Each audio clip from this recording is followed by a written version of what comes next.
أعوذ بالله من الشيطان الرجيم. بسم الله الرحمن الرحيم. السلام عليكم ورحمة الله وبركاته. إن الحمد لله نحمده ونستعينه ونستهديه ونستغفره ونتوب إليه ونعوذ بالله من شرور أنفسنا ومن سيئات أعمالنا. من يهد الله فلا مضل له ومن يضلل فلا هادي له.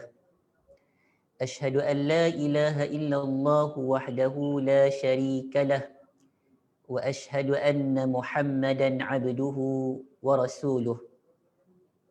اللهم صل وسلم وبارك على محمد وعلى آل محمد صلاة وسلاما دائمين متلازمين إلى يوم الدين. أما بعد. قال الله تعالى في كتابه العزيز بعد أعوذ بالله من الشيطان الرجيم: ومن أحسن قولا ممن دعا إلى الله وعمل صالحا وقال إنني من المسلمين. صدق الله العظيم.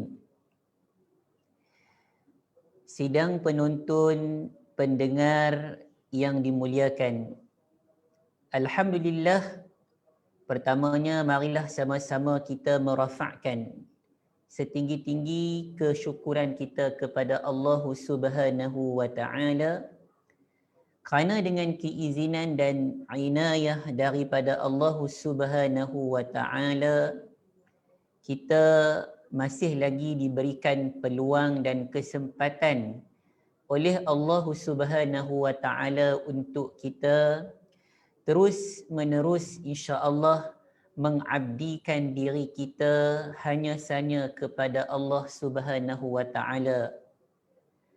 Dan bersyukur juga kita kepada Allah Subhanahu wa Ta'ala kerana Allah Subhanahu wa Ta'ala masih lagi memberikan kesempatan kepada kita untuk kita menjalani pelbagai bentuk ketaatan, untuk kita terus menerus insya-Allah berbuat kebaikan dan kebajikan.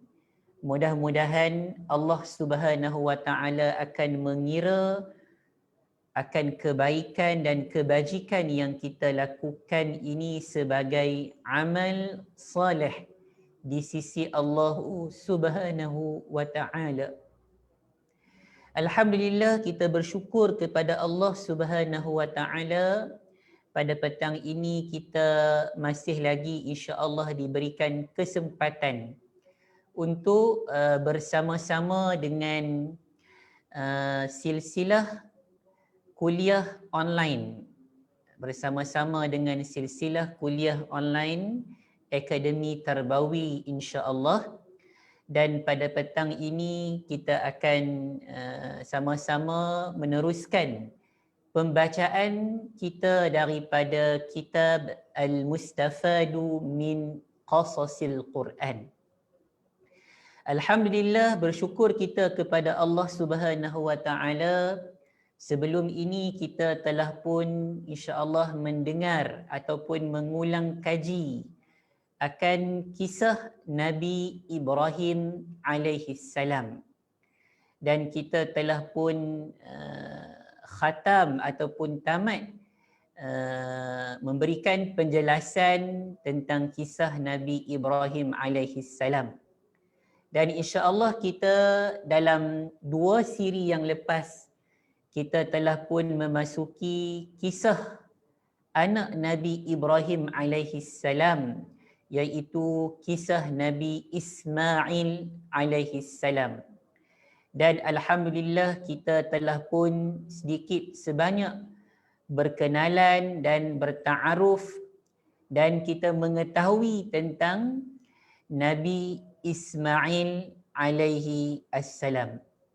Dan insya-Allah pada petang ini, pada kesempatan yang Allah Subhanahu Wa Taala berikan kepada kita, insya-Allah bagi saudara-saudari muslimin muslimat yang ada ruang waktu pada petang ini, insya-Allah marilah sama-sama kita melanjutkan lagi insya-Allah pembacaan kita daripada kisah Nabi Ismail alaihi salam. Dan alhamdulillah kita telah pun mulakan, kita kata, melihat kisah Nabi Ismail alaihi salam ini seperti mana yang telah pun diceritakan, yang telah pun dikhabarkan oleh Allah Subhanahu wa taala dalam surah As-Saffat.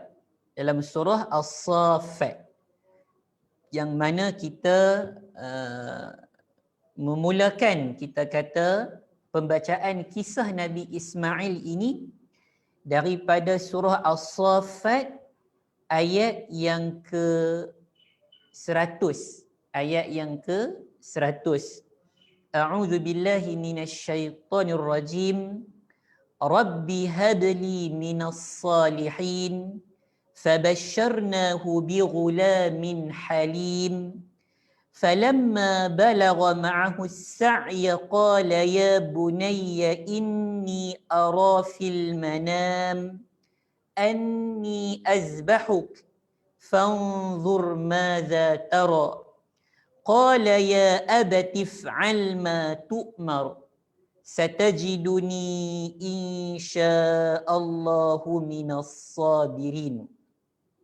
Itu merupakan beberapa ayat yang telah pun kita sama-sama dengarkan dan sama-sama kita huraikan pada 2 siri yang lepas. Dan insya-Allah pada petang ini kita akan melanjutkan lagi, kita akan sambung lagi kisah Nabi Ismail alaihi salam selepas kita melihat secara ringkas perbualan ataupun dialog di antara Nabi Ibrahim dan anaknya Ismail alaihi salam tentang perintah daripada Allah Subhanahu wa taala yang mana Nabi Ibrahim kena ataupun diperintahkan oleh Allah Subhanahu wa taala untuk menyembelih anaknya sendiri Ismail alaihi salam. Dan kita akan lanjut insya-Allah pada petang ini pada bahagian yang kelima. Pada bahagian yang kelima, al-bid'u bit-tanfis. Selepas kita kata berlaku dialog dan perbualan di antara Nabi Ibrahim dan anaknya Ismail alaihi salam, maka kita akan lanjut kepada bahagian iaitu pelaksanaan penyembelihan ataupun awal pelaksanaan proses penyembelihan Ismail iaitu anak Nabi Ibrahim alaihi salam. Ini sebenarnya diceritakan, dikhabarkan oleh Allah Subhanahu wa taala dalam surah As-Saffat ayat yang ke-103. Dan insya-Allah pada petang ini kita akan melihat daripada ayat 103 sehinggalah ayat 107. Insya-Allah jika ada kesempatan daripada ayat 103 hinggalah ayat 107. Falamma aslama wa tallahu lil jabin wa nadainahu an ya Ibrahim qad saddaqta ar-ru'ya inna kadzalika najzil muhsinin inna hadza lahuwal bala'ul mubin wa fadainahu bidhibhin 'azim ila akhir al-ayah. Artinya apa? Maka ketika kedua-duanya telah berserah diri dan baginda Ibrahim membaringkan anaknya di atas pahanya untuk melaksanakan perintah Allah itu. Lalu kami panggil dia, wa nadainahu an ya Ibrahim. Lalu kami panggil dia, wahai Ibrahim, sesungguhnya engkau telah membenarkan mimpi itu. Sesungguhnya engkau telah membenarkan mimpi itu. Demikianlah kami memberi balasan kepada orang-orang yang berbuat kebaikan. Inna kadzalika najzil muhsinin. Demikianlah kami memberi balasan kepada orang-orang yang berbuat kebaikan. Sesungguhnya ini benar-benar satu ujian yang nyata.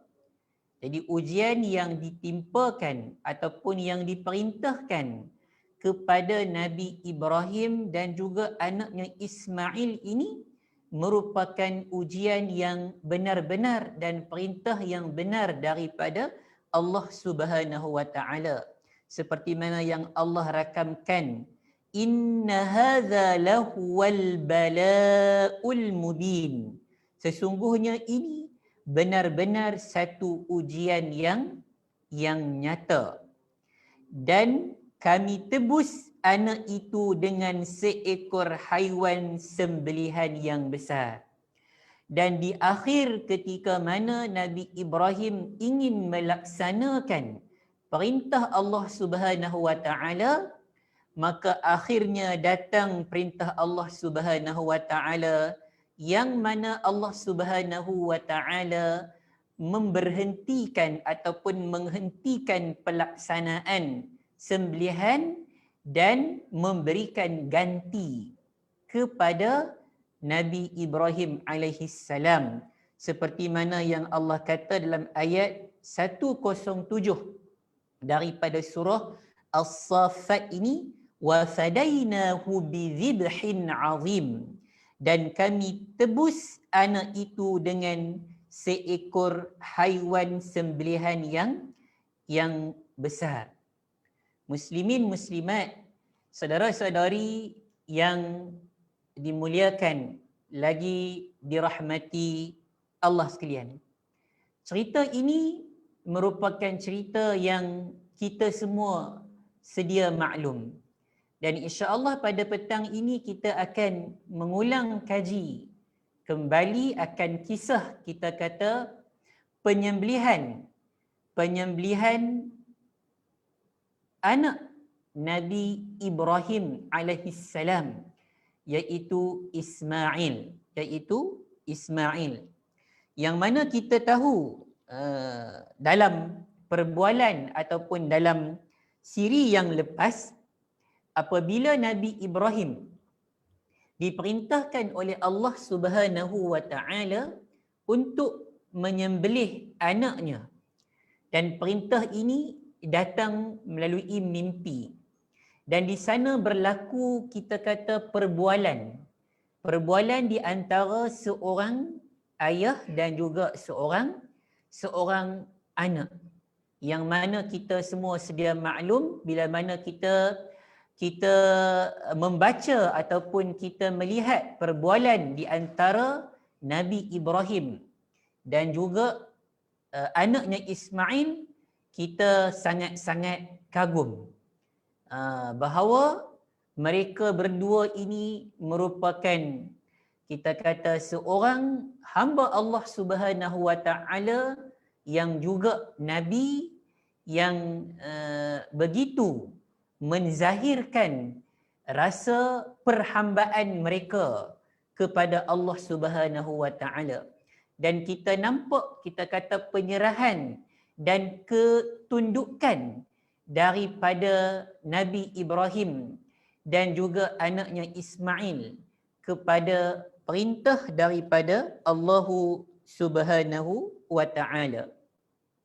Maka selepas itu datanglah, kita kata, ayat yang menceritakan tentang permulaan kepada pelaksanaan proses penyembelihan. Proses, kita kata, penyembelihan Ismail alaihi salam, seperti mana yang dijelaskan dalam kitab Al-Mustafad ini, yang mana selepas berakhirnya perbualan di antara Ibrahim dan juga anaknya Ismail, pada ketika ini Ibrahim tidak lagi melihat kepada anaknya Ismail dengan seperti mana pandangannya pada peringkat awal. Apa maknanya? Ketika ini Nabi Ibrahim tidak lagi melihat anaknya itu, melihat anaknya Ismail itu seperti pandangannya di permulaan berlakunya dialog di antara seorang ayah dan seorang anak. Nabi Ibrahim tidak lagi melihat Ismail ini, saudara-saudari yang dimuliakan, tidak lagi melihat pada ketika ini Nabi Ismail ini sebagai anak kesayangannya. Tidak lagi melihat Ismail pada ketika ini sebagai anak kesayangannya. Kerana saat itu Ibrahim sudah pun melihat pada cinta yang menyentuh dasar hatinya, yang tidak dikalahkan oleh cintanya pada anaknya. Jadi Ibrahim alaihissalam juga mencintai sebenarnya anaknya Ismail. Tetapi bila datang perintah daripada Allah Subhanahu wa taala, maka Ibrahim pada ketika ini tidak lagi melihat Ismail itu sebagai anak kesayangannya. Maka dia pada ketika ini melihat, kita kata, dia ini melihat kepada siapakah yang mengangkatnya menjadi khalil. Pada ketika ini dia melihat kepada siapakah yang mengangkatnya, yang kita kata yang mengangkatnya sebagai khalil, sebagai kekasih Allah Subhanahu wa taala. Jadi pada ketika ini dia melihat kepada siapakah yang mengangkatnya menjadi khalil di antara penduduk alam semesta. Yang mana kita tahu Nabi Ibrahim ini mendapat julukan sebagai kekasih Allah Subhanahu wa taala. Pada ketika ini dia melihat, kita kata kecintaan dia kepada Allah Subhanahu wa taala itu melebihi daripada kecintaan dia kepada anak dia sendiri, iaitu Ismail. Dan pada ketika ini beliau melihat kepada Rabbnya, melihat perintah itu untuk menyembelih anaknya itu selepas berlaku, kita kata, perbualan di antara Ibrahim dan anaknya. Maka selepas itu beliau melihat kepada Rabbnya yang maha penyayang, yang maha lemah lembut, yang memerintahnya untuk menyembelih anaknya dengan tangannya sendiri. Pada ketika ini Nabi Ibrahim alaihissalam melihat kepada Rabbnya yang memerintahnya dengan penuh kasih sayang, yang memerintahnya dengan penuh kelembutan untuk beliau menyembelih anaknya dengan tangannya sendiri. Dan kita nampak di sini ketulusan dan keikhlasan cinta Nabi Ibrahim alaihissalam ketika beliau nak melaksanakan apa yang diperintahkan oleh Allah Subhanahu wa taala. Sebab itu bila mana kita melihat kita melihat firman Allah Subhanahu wa taala ketika mana berlaku ataupun ketika proses permulaan bagaimana Nabi Ibrahim alaihi salam ingin menyembelih anaknya, seperti mana yang kita bacakan sebentar tadi daripada surah As-Saffat ayat yang ke-104. A'udzu billahi minasyaitonir rajim. Falamma aslama wa tallahu lil jabin. Bila mana maka ketika keduanya iaitu Nabi Ibrahim dan juga anaknya Ismail telah berserah diri, telah menyerahkan diri mereka untuk melaksanakan perintah Allah Subhanahu wa taala, dan dia iaitu Ibrahim membaringkan anaknya, merebahkan anaknya di atas pahanya untuk melaksanakan perintah Allah itu, untuk melaksanakan perintah daripada Allah Subhanahu wa taala.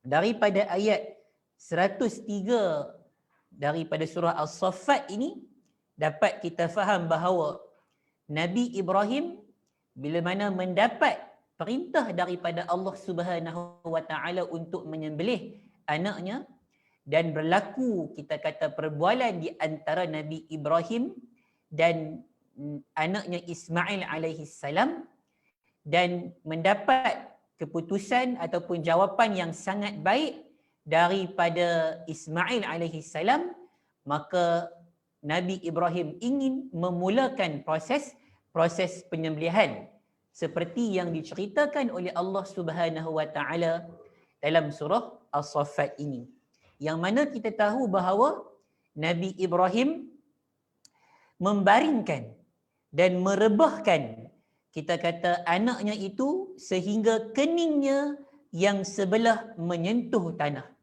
Jadi, ayat ini dapat kita faham bahawa Nabi Ibrahim telah pun merebahkan Ismail sehingga salah satu daripada keningnya itu sudah pun menyentuh tanah.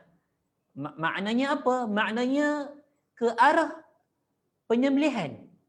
Bila mana proses nak menyembelih, kita nak menyembelih haiwan, begitu kita nampak bagaimana kita merebahkan haiwan sembelihan kita.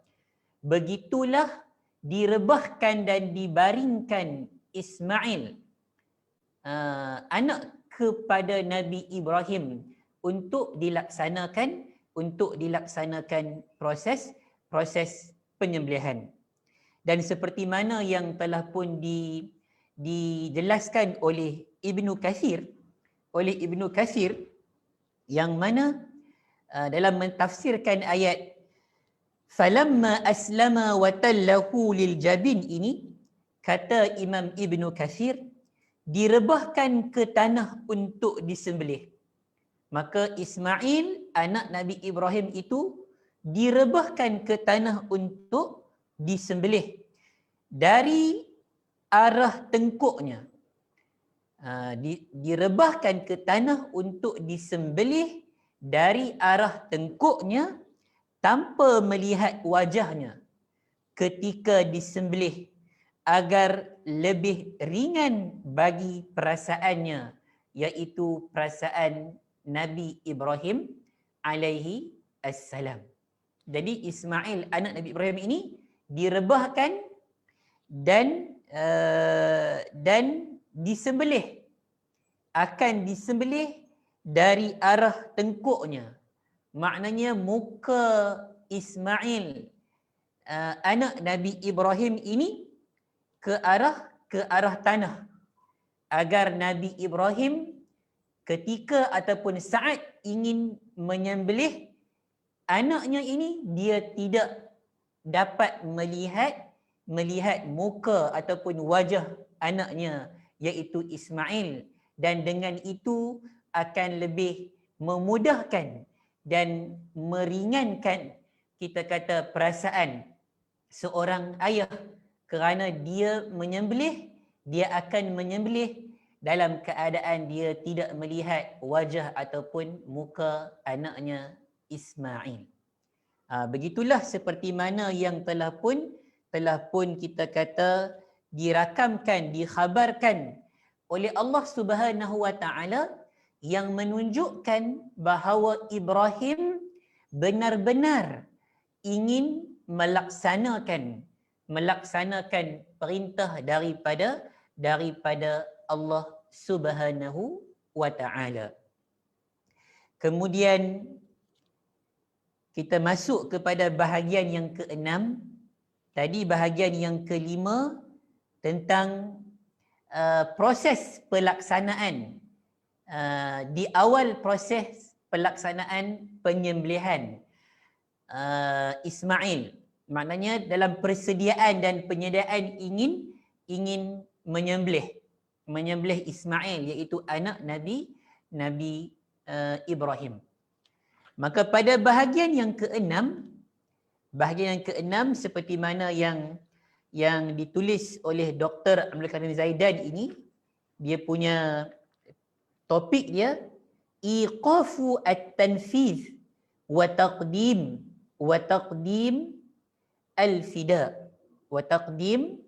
al-fida, iaitu memberhentikan pelaksanaan dan diberikan ganti. Pada bahagian yang keenam ini akan dijelaskan ketika mana Nabi Ibrahim siap bersedia untuk menyembelih kita kata anaknya Ismail, maka datang perintah daripada Allah Subhanahu wa taala agar penyembelihan itu diberhentikan. Dan Allah Subhanahu wa taala memberikan ganti kepada Nabi Ibrahim alaihi assalam. Jadi ketika mana telah sempurna, telah pun kita kata bersiap sedia, Nabi Ibrahim alaihi salam ini merebahkan anaknya Ismail, dan Ibrahim mendekati anaknya dengan pisau di tangan. Dah di tangan pisau tu dah ada dekat tangan dah nak sembelih dah. Datanglah perintah untuk menghentikan pelaksanaan penyembelihan kepada anaknya Ismail. Bila Nabi Ibrahim dah ready, pisau pun dah ada dekat tangan, maka datang perintah daripada Allah Subhanahu wa taala seperti mana yang telah pun dijelaskan dalam surah As-Saffat ayat 104 dan 105. Bila mana Allah Subhanahu wa taala berfirman, "Wa nadainahu an ya Ibrahim qad saddaqta ar-ru'ya inna kadzalika najzil muhsinin." Lalu kami panggil dia, "Wahai Ibrahim, sesungguhnya engkau telah membenarkan mimpi itu." Seperti mana kita tahu bahawa mimpi para anbiya ini merupakan wahyu daripada Allah Subhanahu wa taala. Sesungguhnya engkau telah membenarkan mimpi itu. Demikianlah kami memberi balasan kepada orang-orang yang berbuat kebaikan. Daripada ayat ini, para muslimin, para muslimat, saudara-saudari yang dimuliakan, daripada ayat ini dapat kita faham bahawa telah terbukti kita kata pembenaran ataupun benarnya Nabi Ibrahim alaihi salam, bahawa Nabi Ibrahim ini telah pun membenarkan apa yang telah dia ketahui daripada mimpinya yang merupakan wahyu daripada Allah Subhanahu wa taala. Telah terbukti pembenaranmu wahai Ibrahim terhadap mimpimu dengan kamu merebahkan anakmu untuk disembelih. Ini bukan lakonan. Bila mana Nabi Ibrahim mendapat kita kata wahyu daripada Allah Subhanahu wa taala melalui mimpi, maka kita tengok bagaimana Nabi Ibrahim telah pun melaksanakan, telah pun bersegera untuk melaksanakan perintah daripada Allah Subhanahu Wa Taala dengan membaringkan dan merebahkan anaknya Ismail untuk disembelih. Dan daripada awal-awal Nabi Ibrahim ini mendapat perintah daripada Allah Subhanahu Wa Taala, Nabi Ibrahim sudah pun bertekad, sudah pun berazam untuk melaksanakan perintah daripada Allah Subhanahu Wa Taala. Sebab itu Allah Subhanahu Wa Taala mengatakan, qad saddaqtar ru'ya. Sesungguhnya kamu telah pun membenarkan mimpimu. Telah pun membenarkan mimpimu. Tekadmu untuk menyembelihnya, juga pisau yang telah engkau lingkarkan di leher anakmu. Pisau tu dah ada dah siap di tangan dia dah. Dah pisau itu didekatkan dah dengan leher anaknya Ismail. Walaupun kamu belum memutuskan apa-apa lagi. Jadi daripada ayat ini kita sudah pun faham bahawa Nabi Ibrahim benar-benar berazam dan bertekad untuk menyembelihkan anaknya Ismail. Dengan pisau dah ada siap dekat tangan dah. Dengan dia telah pun membaringkan dan merebahkan anaknya ke tanah dah. Ini menunjukkan bahawa Nabi Ibrahim benar-benar ingin melaksanakan perintah daripada Allah Subhanahu Wa Taala. Selepas itu datang, kita kata perintah daripada Allah Subhanahu Wa Taala, yang mana Allah Subhanahu Wa Taala menggantikan, Allah Subhanahu Wa Taala menggantikan kebaikan, menggantikan kita kata kebaikan kepada Nabi Ibrahim, memberikan ganjaran kebaikan kepada Nabi Ibrahim alaihi assalam. Qad saddaqta ar-ru'ya inna kadzalika najzil muhsinin. Sesungguhnya engkau telah membenarkan mimpi itu, demikianlah kami memberi balasan. Allah Subhanahu Wa Taala memberikan balasan kepada orang-orang yang berbuat kebaikan, kepada orang-orang yang bersegera untuk melaksanakan perintah daripada Allah Subhanahu Wa Taala. Dilanjutkan lagi selepas itu, bagaimana kita tengok Nabi Ibrahim, Allah Subhanahu Wa Taala ini memberikan kita kata kebaikan kepada Nabi Ibrahim kerana baginda sudah pun bersedia, sudah pun bersiap siaga untuk melaksanakan perintah daripada Allah Subhanahu Wa Taala, walaupun baginda berada dalam kepayahan, berada dalam kesulitan, berada dalam dilema, dalam dilema. Kerana apa? Yang nak menyembelih itu adalah anaknya. Dan selepas itu kami berikan kita kata jalan keluar kepada Nabi Ibrahim alaihi salam, seperti mana yang telah pun dijelaskan oleh Allah Subhanahu Wa Taala pada ayat yang seterusnya, inna hadza lahuwal bala'ul mubin wa fadainahu bi dzibhin azim. Sesungguhnya ini benar-benar satu ujian yang nyata. Apa yang dikenakan, apa yang ditimpakan oleh Allah Subhanahu Wa Taala kepada Nabi Ibrahim alaihi salam dan juga anaknya Ismail alaihi salam, ini merupakan ujian yang nyata. Innama umira bihi Ibrahim huwa al-ikhtibar al-bayyinul wadihul jali.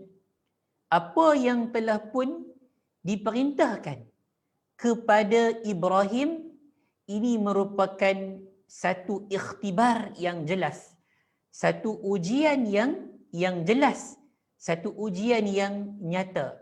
Haits umira bi dhibhi waladihi, iaitu dia diperintahkan untuk menyembelih anaknya sendiri. Fasara'a mustasliman li amrillahi ta'ala munqadan li ta'atih. Maka baginda Nabi Ibrahim alaihi salam bersegera dan menyerah diri kepada perintah daripada Allah Subhanahu wa taala dalam rangka untuk menjadi hamba Allah yang taat. Dan wa huwa ikhtibar aidan li ibni Ibrahim Ismail ayasbir am la. Dalam masa yang sama, ia juga merupakan ikhtibar, merupakan kita kata ujian kepada anaknya, iaitu anak Nabi Ibrahim yang bernama Ismail. Adakah anaknya ini bersabar ataupun tidak? Maka akhirnya waqad najaha al-walid waqad najaha al-walidu wa waladuhu. Maka di akhirnya telah pun berjaya seorang ayah dan juga seorang anak. Fi hadzal imtihan as-sa'b. Mereka berjaya dalam ujian dan imtihan yang sangat sulit, yang sangat payah ini, yang sangat getir ini. Allazi istahaqqa bihi anna fadahu Allahu. Yang mana dengan ujian yang dilalui ataupun yang dikenakan kepada Nabi Ibrahim dan anaknya Ismail ini, maka mereka ini berhak mendapat balasan yang baik, yang besar daripada Allah Subhanahu wa taala.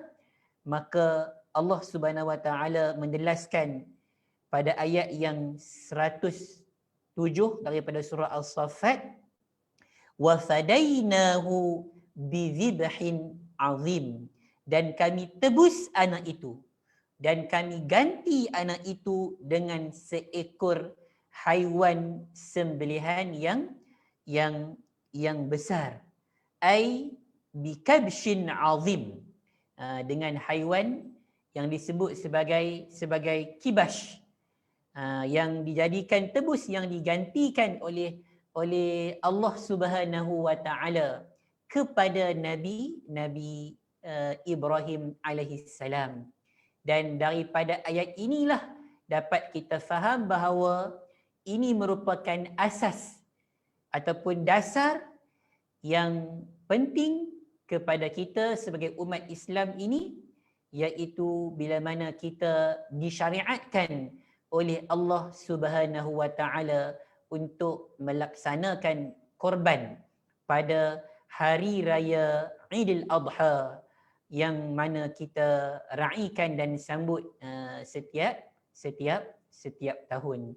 Ini merupakan dasar ataupun asas kepada pelaksanaan ibadah korban. Muslimin, muslimat, saudara-saudari yang dimuliakan, dan saya rasa itulah sedikit sebanyak pada petang ini yang dapat saya sama-sama insya-Allah kongsikan dengan saudara-saudari sekalian tentang dua bahagian. Yang pertama, bahagian kita kata awal pelaksanaan proses penyembelihan Ismail anak kepada Nabi Ibrahim. Kemudian pada bahagian yang kedua, iaitu datang perintah daripada Allah Subhanahu wa taala memberhentikan pelaksanaan penyembelihan tersebut dan diberikan ganti. dengan haiwan yang besar. Dan ini merupakan balasan daripada Allah Subhanahu wa taala kepada Nabi Ibrahim dan kepada Nabi Ismail, balasan yang baik kerana mereka ini merupakan hamba kepada Allah Subhanahu wa taala yang bersegera untuk melaksanakan perintah daripada Allah Subhanahu wa taala. Juga daripada sisi kita juga nak kena melihat, kita kata perintah-perintah daripada Allah Subhanahu wa taala kepada kita. Semua perintah daripada Allah Subhanahu wa taala kepada kita itu untuk kita bersedia melaksanakan perintah Allah Subhanahu wa taala. Untuk kita terus insya-Allah bersegera untuk kita melaksanakan perintah daripada Allah Subhanahu wa taala yang sememangnya akan mendatangkan insya-Allah kebaikan kepada kita semua. Jadi yang mana yang baik itu datang daripada Allah Subhanahu wa taala, yang lemah itu daripada saya. Saya mohon maaf kalau terdapat salah silap dalam sesi kita pada petang ini, dan sama-sama kita mohon keampunan daripada Allah Subhanahu wa taala di atas segala taksir yang kita lakukan selama ini. Mudah-mudahan Allah Subhanahu wa taala memberikan keampunan kepada kita semua insya-Allah. Aqulu qawli hadza wa astaghfirullahal azim li wa lakum. Wassalamu alaikum warahmatullahi wabarakatuh.